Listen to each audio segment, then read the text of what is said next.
Hey, Jeff. Thanks for sitting down with us, and I should say hello, Jeff, and hello to your friend there as well. Would you be able to introduce yourself and tell us a little bit about what you are both doing right now? Absolutely. So, yeah, my name is Jeff Sebo. I teach animal studies and environmental studies and direct the animal studies MA program at NYU. And this is Smoky, Sebo. Smoky lives with me as my companion dog, has been with me and my partner Marie's for, I guess, about 7 years now, and is about 8 years old. And his face is turning a little bit white now, as you see. He is hanging out with me on the couch at the moment. Cool. And actually, that reminds me that I should also introduce my pet. I don't know if you can see the pet very well, but her name is Jerry. Oh, nice. And Jerry? She's a little carpenter ant. Oh, okay. Yeah. So she likes to hide a bit sometimes, but she'll be here with us for the interview as well. To meet you, Jerry. Yeah. Thanks again for taking the time to talk with us about how your work might relate to ants and relate to dogs and everything in between. So one thing I saw was in a recent paper of yours, I think it's called Agency and Moral Status. You write in the abstract that you make a distinction between perceptual and propositional agency, which I don't know exactly what that means, and argue that many non-human animals, which I assume would include both Jerry and Smoky, are perceptual agents, and that many human beings are both kinds of agent. Then you go on to say that insofar as human and non-human animals exercise the same kind of agency, they have the same kind of moral status.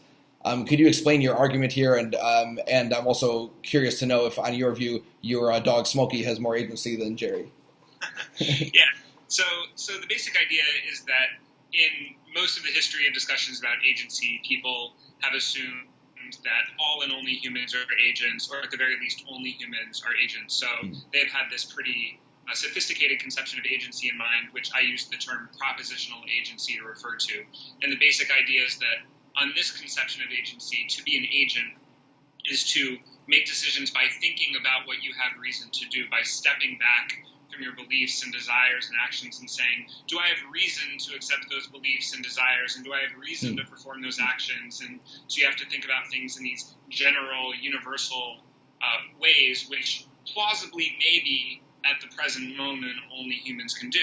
So when you think about agency that way, then it seems reasonable, if not totally obvious, that only humans can be agents. However, I think many people are attracted to the idea, and I certainly am, that there are other kinds of agency that human and non-human animals have. And so I use the term perceptual agency to refer to this other kind of agency that we have. And when we act as perceptual agents, instead of thinking with propositional language about what we have reason to do, instead of doing that, we simply perceive things as to be done or not to be done.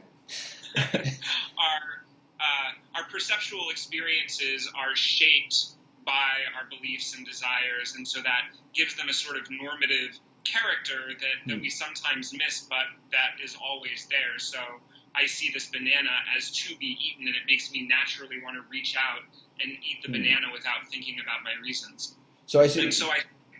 So like to clarify, to be clear that I understand and follow that, then like it would that would basically be like just as much kind of a type of agency as even without any kind of like I guess what I might think of as like intent or something, or like pre-thought or something.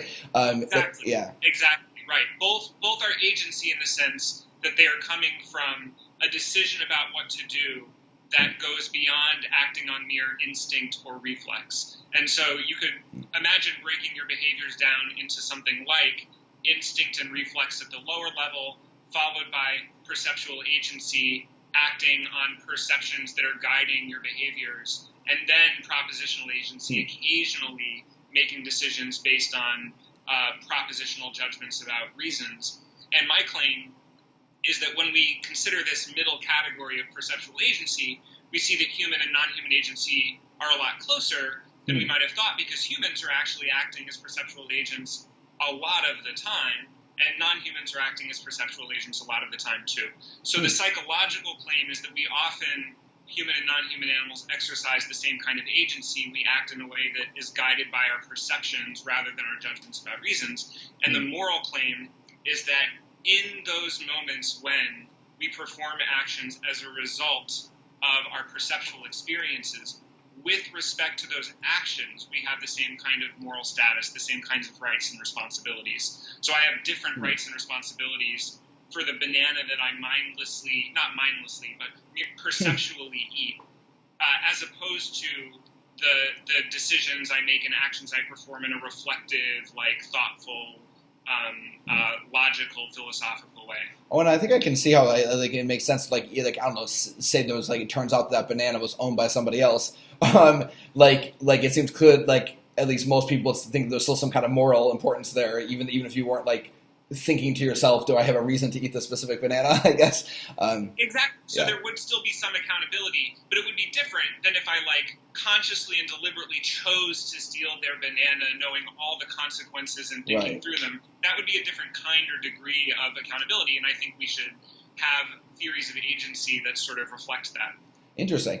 So then, what would be an example of I guess the perceptual perceptual or propositional? Perceptual is what animals have. Right. So or I guess guys. So what would be an example, I guess, for both Smoky and Jerry of what might count as perceptual agency, or do you think that ants and dogs both have perceptual agency? Well, I definitely think that they both do, and I defer to you about ants, but my sense is that they both do. I think for Smoky, a lot of it has to do with food, and a lot of it has to do with, walking around the street and wanting to smell the places that other dogs have peed on and wanting to go say hi to other dogs and to humans. His olfactory sense and also his other senses are guiding him and making certain parts of the street and the sidewalk call out to be investigated and explored. And that motivates him without him really reflectively understanding why. It motivates him to go investigate and explore those parts of the sidewalk. He is actively choosing to do that because his perceptions are making it seem like the thing to do. And without knowing as much about ants, I would expect that whatever it is that ants spend most of their time doing, my naive understanding is they basically get together in lines and pass food down the line or something like that. Close, yeah. Usually they don't say pass the food down the line, but the line will help. The trail will the chemical trail will help guide the ants to the food source. But yeah. So what I feel unclear about, and maybe this is something that you would know more of than I do, is how much of that is best explained by something quite basic like instinct or reflex versus something a little bit more sophisticated like the types of decisions that we might see cats or dogs or other mammals or fishes making when they're being guided by their sensory judgments and making a narrow range of calculations about how to do what feels like the right thing to do. It's less clear to me how to draw that line for ants. Maybe you can speculate about that. Yeah, that's actually kind of interesting. I mean, I know historically it seems like a lot of the work of some of the work by E.O. Wilson and Holder and stuff will model the decision making process as a 0-1 on the individual ant level, where it basically sounds like it would be what you would consider instinct, pure instinct or something, or the lowest form of, or the most simplest form of making a decision. But and then the sort of choices of which food to forage for is actually at the colonial level, which I also think is kind of interesting. And I think actually we can get there in a bit, but I think you've also written on individual versus group ethics, which I think would apply here as well. But however, I think it's somewhat controversial because I think, of course, we have we being humans, I mean, probably almost just assuming that ants' brains, which they do have brains, operate at a much more simple level, way different than a dog or something. But it's possible that they actually are not as different. So certainly the colonial level decision making always seems a bit to me similar to neurons in the brain collectively choosing something. It'll be interesting to talk about that. That seems really fascinating. Yeah, no, it's kind of. I think a few previous Philosophy Fridays contributors have written on that. I think about about choice and that sort of thing in ants. Great. But I guess we actually could move to So actually, so overall, then I guess in terms of the question about if Smokey has more agency than Jerry, I assume it seems like maybe then it seems like you lean towards like probably. Based on what you said, if we're looking at them at the individual level as opposed to at the collective or colonial level, and if you are right that a higher proportion of the ant's behaviors come from something like reflex or instinct, then yes, in that sense, Smokey would be more of an agent because a higher proportion of his actions would be coming from what I call perceptual agency. Obviously there are a lot of assumptions built into that, but yeah, and if that were true, then what it would mean in practice morally is that a higher proportion of Smokey's actions would be connected to the types of rights and responsibilities that one has as a perceptual agent. So there would be at least a weak right to something like life and liberty and property attached to the actions that Smokey performs perceptually, and a weak kind of accountability for the actions that he performs perceptually. And that would be something that the ant would lack, or at least not have as much of, when the ant is behaving basically reflexively or instinctally. Interesting. That also reminds me of a different like line of talk of conversation about also like the kind of like insect suffering and sort of implications for animal ethics which we also can get to. We definitely should get to that for sure. Yeah, because I think actually maybe we can do the individual group question in a bit. I'm actually because actually I think that's one of the ones that I'm like most. Well, I'm interested in all of them, but one of the ones that probably has the kind of questions, philosophical questions related to ants that has the most like direct relevance to my own line of work because of how many ants I've killed, is things around like ant suffering and animal suffering. And like one of the earliest Philosophy Fry's contributions, in one of the earliest contributions, Cheryl Abadi, I think it's Abadi.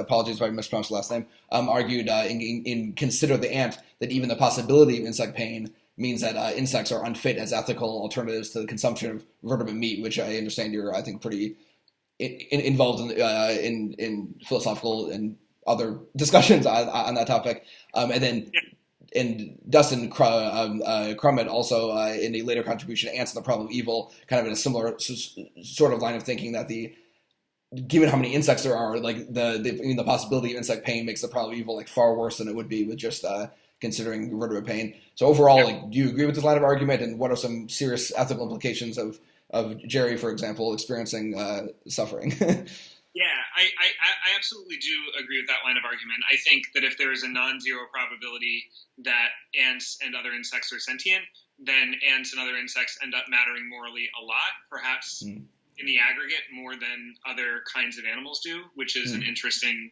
philosophical puzzle in its own right. Yeah. Though this is an area where thinking about things at the individual level versus the aggregate or collective level really matter, as well as an area where what moral theory you have in mind really matters. And so I can give you a couple of examples of that. Sure, yeah. So distinguish a simple consequentialist theory versus a simple non-consequentialist rights-based theory. On the consequentialist theory, what matters is producing the best consequences, the greatest good for the greatest number, right? So according to a consequentialist theory, a particular ant might not matter as much as a particular dog or a particular human, because you might expect, even if the ant is sentient, that individual ant will experience a lower amount of total well-being over the course of their life than the dog or the human will. And the utilitarian or the consequentialist is all about maximizing well-being, producing the most positive well-being and the least negative well-being you can. So if a house is burning down and I can only save a dog or an ant, I might, as a consequentialist, save the dog because I can expect to reduce more suffering that way. I mean, right? I'm already offended, but no, I'm kidding.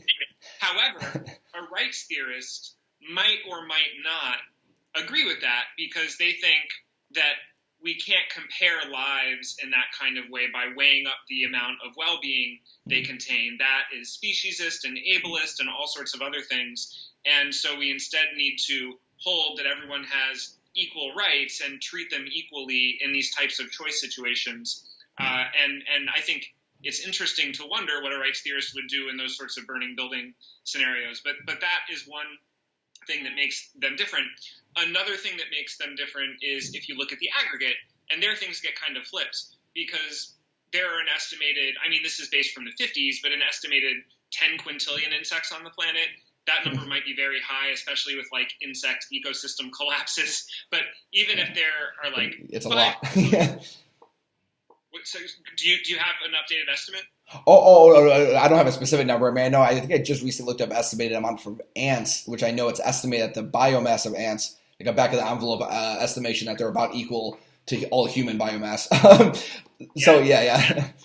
So if you assume that there are 10 quintillion insects on the world and about 7.5 billion humans in the world, and then if you also assume that the average insect is at least 0.1% likely to be sentient, and that the average insect, if sentient, is at least 0.1% as sentient as the average human, which I think are extraordinarily conservative estimates. Yeah, I would agree. That there is just a 0.1% chance of sentience, and if sentient, a 0.1 amount of sentience, 0.1% amount, that would still add up to the total amount of expected insect well-being in the world would be equal to over 1,000 times the total amount of expected human well-being in the world.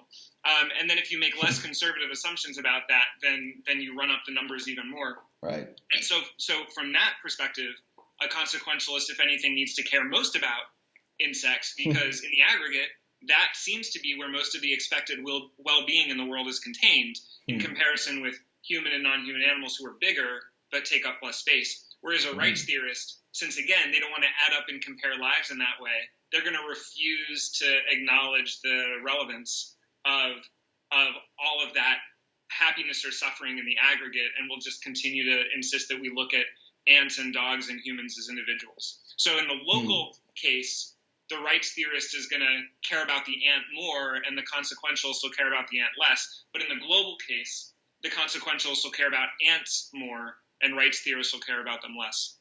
Interesting. Although it sounds like while the rights theorists would consider ants less, even in the global case, it still is much more. Actually, it sounds like you're arguing than like maybe the average person would. Because like one thing that's interesting for me to think about is like ants like other insects. When you go drive a car, you're probably killing countless number of insects just in like an hour drive or something. And it's interesting to think about how, like obviously on the rights theorist view, it sounds like it would actually be quite problematic in the sense that like if we knew we'd be killing that many humans over that amount of time, everyone would walk and watch where they're stepping. Yeah, I'm honestly really interested to see how rights theory develops as people start to take more seriously the idea of animal rights and even insect rights. They do often have things built in that can accommodate this kind of thing. Like they say, you can't intentionally cause harm for non-significant purposes, but if like you necessarily have to cause harm for some essential purpose, then sometimes that can be okay. And so you can imagine them playing with that kind of thing. But it would be hard to imagine that things like, mowing the lawn is an essential purpose, or like taking a joyride in a car is an essential purpose. Yeah. And so if you are taking rights theory seriously, plus insect sentience theory seriously, then you have to imagine that rights theory and consequentialism are going to change pretty significantly over the next, I think, decade or two or three. Interesting. Would you consider yourself, like, maybe this has been like too revealing of your own views, but would you consider yourself like more kind of appeal to the or do you find like kind of the consequentialist view more appealing, or the rights view, or some other view we haven't discussed? Yeah, or some combination, I guess. Yeah, right. So this is of course a very complicated question, but a simple version of my answer to that question is that I guess I kind of accept both, which is to say that I accept consequentialism. I think we should live in a way that produces the best consequences. But I think that in order to live in a way that produces the best consequences, we need to construct and take seriously a system of rights for human and non-human animals. And then in our day-to-day lives, we need to focus on respecting rights. And that if we construct and respect the system of rights for human and non-human animals, and then also cultivate virtuous attitudes about them and relationships of care with them, then that will add up to a life that does more good than if we were going around doing calculations about how to do good all the time. So sometimes some people call that indirect consequentialism. Yeah, I was going to say it sounds like a consequentialist reason to not go full on consequentialist or something. No, that's exactly right. But all of the big consequentialists, John Stuart Mill, Henry Sidgwick, Derek Parfit, Peter Singer, all of these people, Richard Hare, at various points have endorsed this kind of what they call two-level or sophisticated or indirect consequentialism. And I think they're exactly right. So yeah, what justifies things at the end of the day is that it promotes good consequences, but what does promote good consequences is respecting ant rights and dog rights and human rights and so on. So I kind of wonder on that view, and you can feel free to be as honest. I mean, you can be completely honest, even in front of my face, but or right to me, because I'm curious because I have like, as I think I mentioned at the outset, I've like killed so many ants, like for my research, and it's obviously very standard in entomology to kill. I mean, I estimated once for my philosopher brother Joshua Blanchard. So some of his colleagues had questions about this. It killed I think tens of thousands of ants just in one project in Kansas, several years ago, and then let alone all the other projects. And so I'm wondering, on your view, would you say that probably, or though it's most likely that actually my research is not worth not worth it, basically? Because I sometimes wonder, I wonder about this myself, even with the benefits of understanding the world, and which is kind of just automatically used as enough reason in the status quo to do the research, seems like it's, if I really think about it, it seems like it's not really enough to promote, to be okay with the killing of upwards of millions of insects. Yeah, it's a really good question, and it's a tough question. So let me try to think out loud about it for a minute. So one question is, how does it affect the individual ant? And that, again, is a question that you probably know about more than I do. If what you were saying before is accurate, that ants act more on reflex or instinct than dogs or cats or humans do, then you might think they at least have a right not to experience pain and suffering. But if they're not even perceptual agents a lot of the time, then they might have less of the other rights that we might have. For example, the right not to be killed prematurely, the right to a certain amount of liberty or autonomy, and self-governance, and so on and so forth. In which case, not inflicting suffering would be more important than not ending their lives prematurely. If all of those assumptions are right, and given certain types of assumptions about what grounds are right to freedom from suffering and life and liberty and property.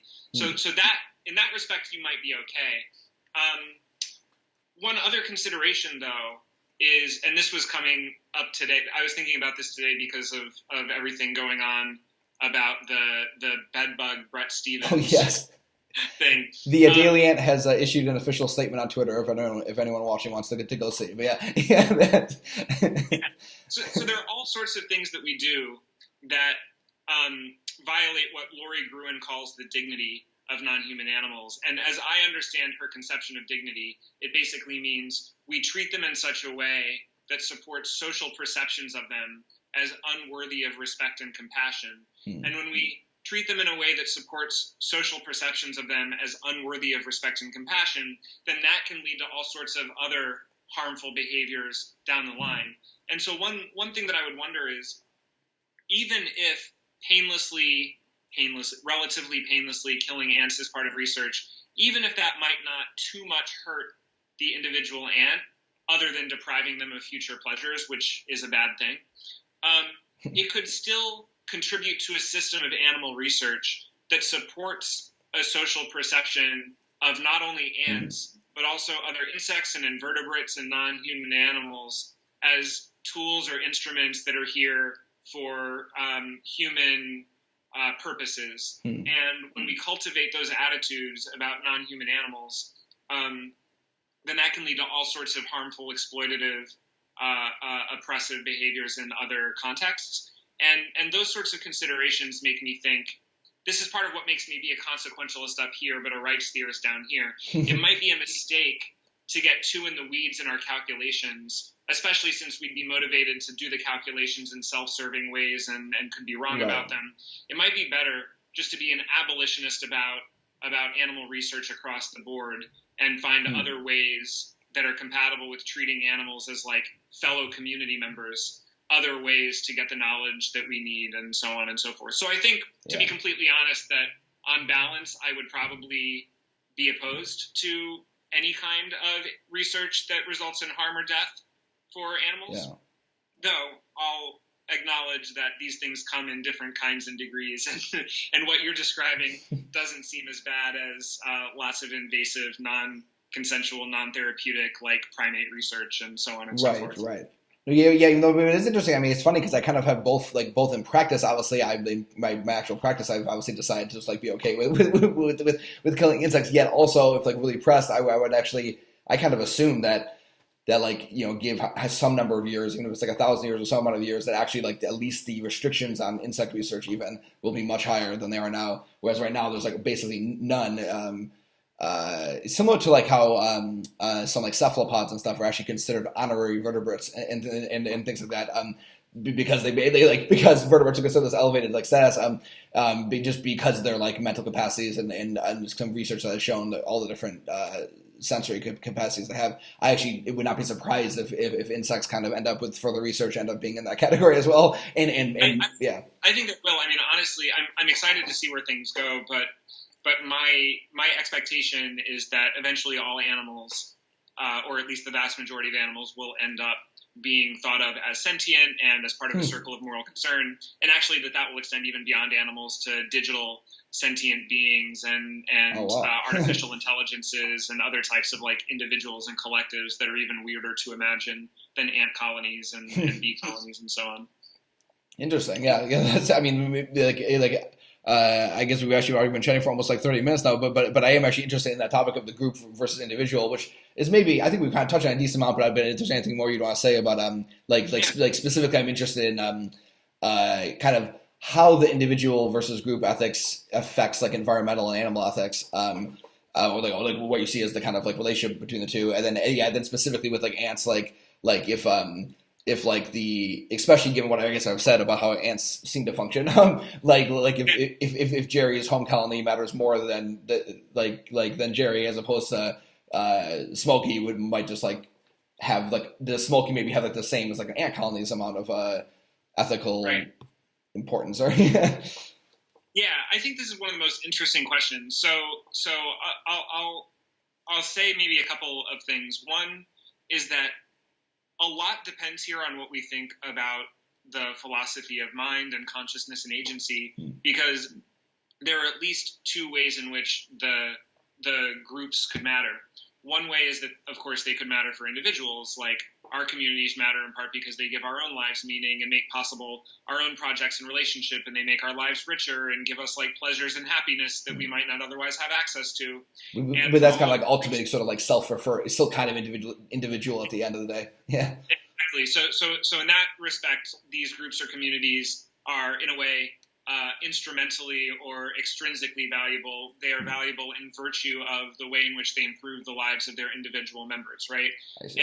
And so clearly, if insects are sentient, then the colonies that make their lives possible are going to have that kind of instrumental. I'm assuming that Smoky saw an ant outside. He's focusing on flies, but we're trying to keep our attention on ants, buddy. So that part is kind of straightforward, and I do think that they have that kind of extrinsic value, and we need to take that seriously. But the really interesting question is if over and above that, they also have a certain kind of intrinsic value, and in particular, what I mean by that is there any respect in which the groups themselves can be said to really actually have a mind, to really actually have conscious experiences or agential states? It does seem to me as though on most standard definitions of agency, ant colonies, bee colonies, these especially well-integrated communities of animals, if anything, as you were saying before, have a higher level of agency at the group level than at the individual level. They have more information distributed across the group. The group seems to integrate that information in a way that no single individual in the group does. Yeah, totally. And the group seems to make intelligent decisions that the individuals then act on. in a way that no single individual seems to be making those decisions by themselves. I could be wrong about that. Yeah, for the most part, that seems to also, I would say, be accurate from my understanding too. Yeah. So that is enormously interesting. Now, one very important thing to add is that it could be the case that these colonies have actual, honest-to-God, agential states, these functional states like beliefs, desires, intentions, and then they perform actions on the basis of those without having phenomenological states like consciousness that give rise to the felt experience of pleasure or pain. Those things are at least conceptually separable. You could imagine a real honest-to-God agent who is not having pleasure and pain experience. Maybe you could. And maybe some plants could be like that. Maybe ant or bee colonies could be like that. So for me, there are a couple of interesting questions here. One is, what is the goodbye, case? Smoky. I just had to say goodbye. At the end. Buddy, come on, come back up. Oh, I mean, I was treating Smoky like a being with agency, and it was totally fine with me. I was instead I don't know, violating his rights or not by manipulating his agency, giving him a motivation to come back on the couch. I see. Sorry for the interruption. Okay. Yeah. So one question is, what is actually the case? Do they have honest-to-God agential states? Do they have honest-to-God phenomenological states, the groups? And if they have one or not the other, does that matter morally? Like, does agency without consciousness give you moral status, or would you need both agency and consciousness to have like an intrinsic moral status as a group? So those are the sorts of questions that I think are interesting. What seems clear is that if we're taking seriously our current conceptions of agency, the colonies are agents. And what also seems clear is that because of the problem of other minds, like we can never really be directly inside another mind, and so we always are going to be a little bit uncertain about that. We might never know for sure if it feels like anything to be a colony of ants or bees. And so I think that just leaves us in an interesting place where they are agents and they at least might be sentient for all we know. And so we might have to be taking that into account when we decide how to treat not only the individuals, but also the collectives that the individuals are part of. Yeah, and like maybe even like similar to a body's like pulse, like even just the possibility is enough to make us change our behaviors towards ants and other sorts of things. Yeah.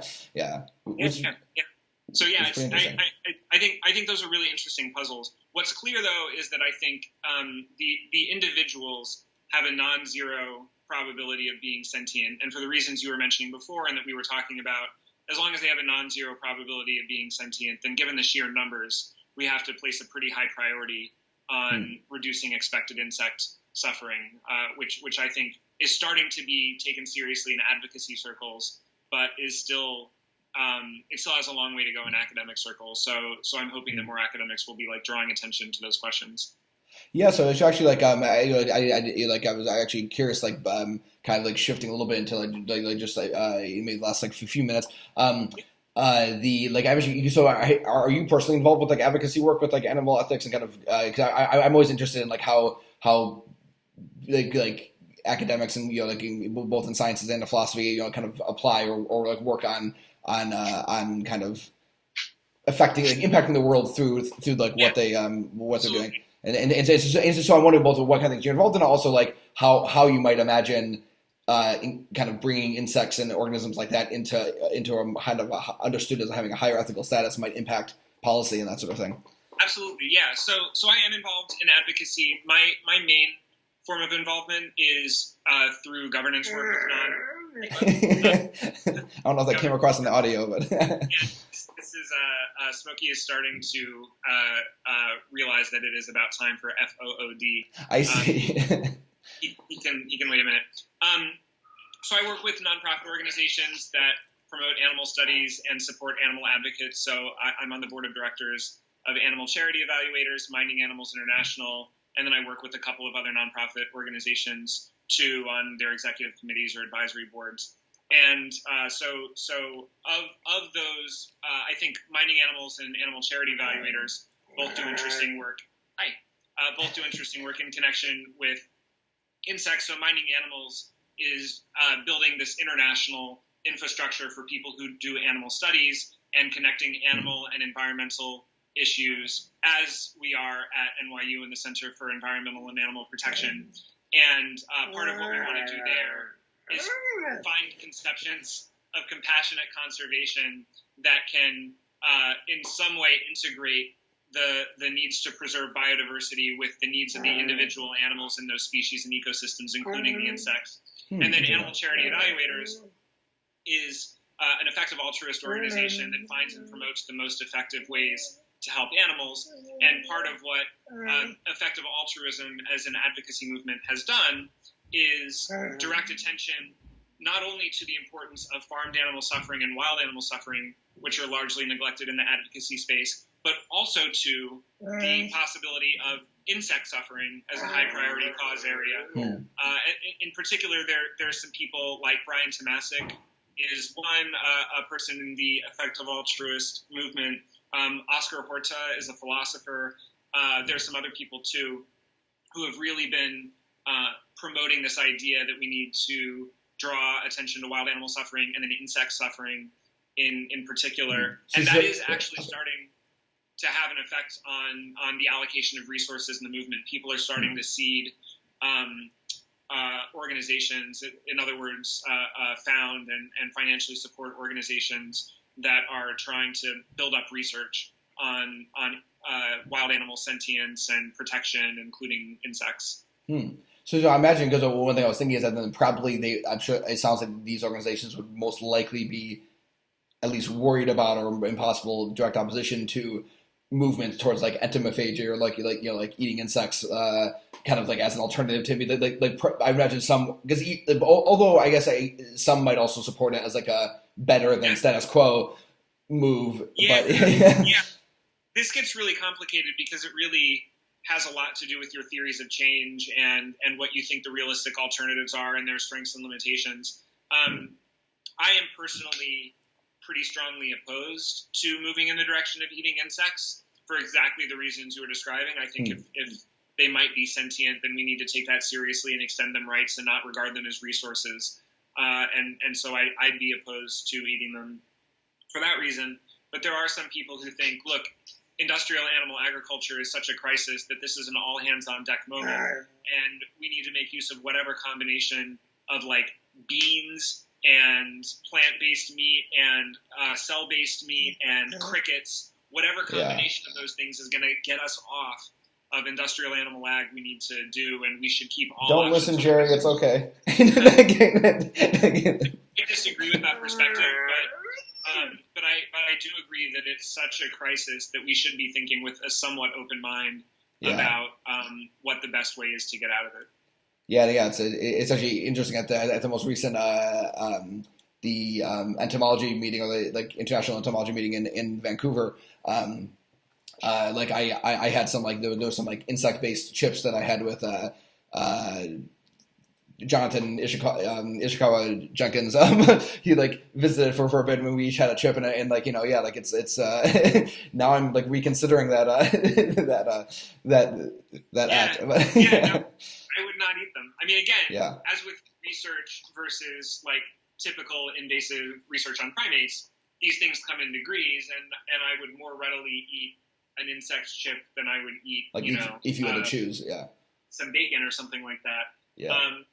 But, like, even that I feel a little bit complicated about, because even that reflects a certain kind of speciesism and a certain willingness to prioritize animals based on their similarity to humans or their perceived rationality or something like that.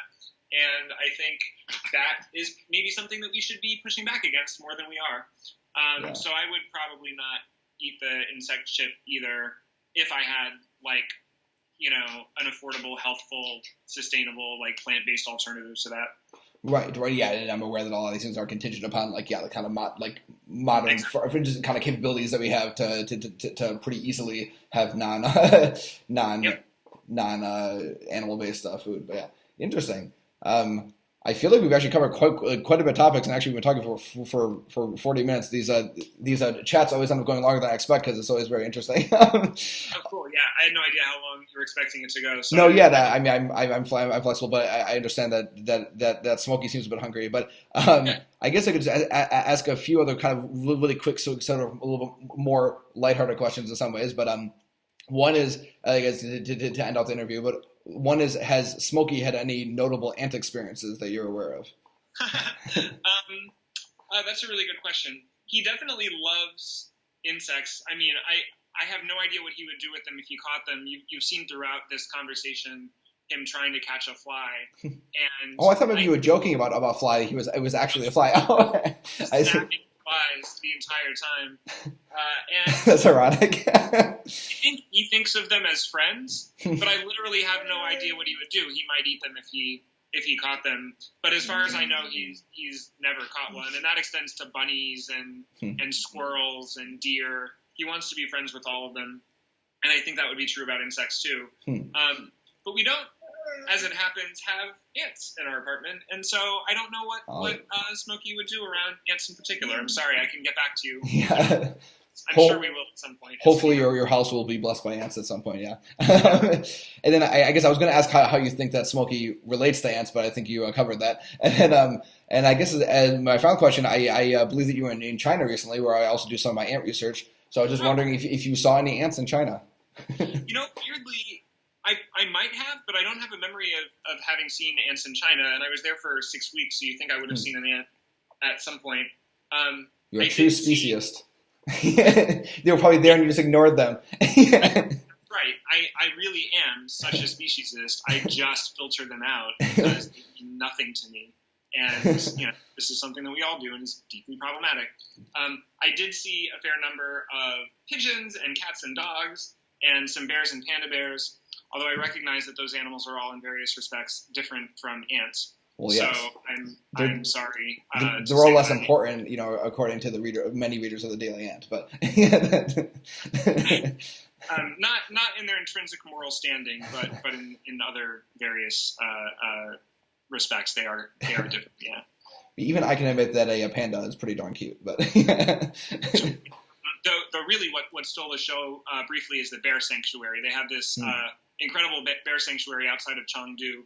And they have another one in Vietnam that has tons of rescued bears from bear bile farms. And it was unbelievably cool to visit. You can visit like twice a month, I think, maybe once or twice a month. That was very cool. Everything else was a little bit more, trade-offy. But the bear sanctuary in Chengdu, if anybody wants to support a bear sanctuary, Chengdu in Vietnam is awesome. I assume you're referring to Chengdu in Sichuan province or yeah, Sichuan, I think. Oh, yeah. Yeah, I still have never been there. Yeah. It's amazing. Chengdu is a fantastic city. We were based there and also went to Beijing and Shenzhen and some other places, but that was where we were for the most part. And it is a beautiful, fun city with like tons of gorgeous stuff outside of it. And the food in Sichuan is just like so delicious. So. Yeah, that part. Like, I can't eat oily food, so that part was terrible for me. That would not be good. Yeah. The entire time. But everything else was great. And for people who can actually have, like, reasonably tolerant stomachs, I hear that the food is very good. I'm sorry for just rubbing that in. And on food, it sounds like Smokey is continuing to whine for food. So I guess I can let the banana has not been satisfying. So yeah, I'll go feed him in a second. Yeah. But thank you for this conversation. This is really fun. Yeah, thank you so much. I was like really appreciate when you philosophers are willing to chat about such things. And again, like it's pretty cool to talk about this topic that's actually really directly related to. Like really pretty clearly related to ants directly, and so it's only made me feel even a little bit more unsettled about my line of work. So congratulations. So that's great to hear. Yeah.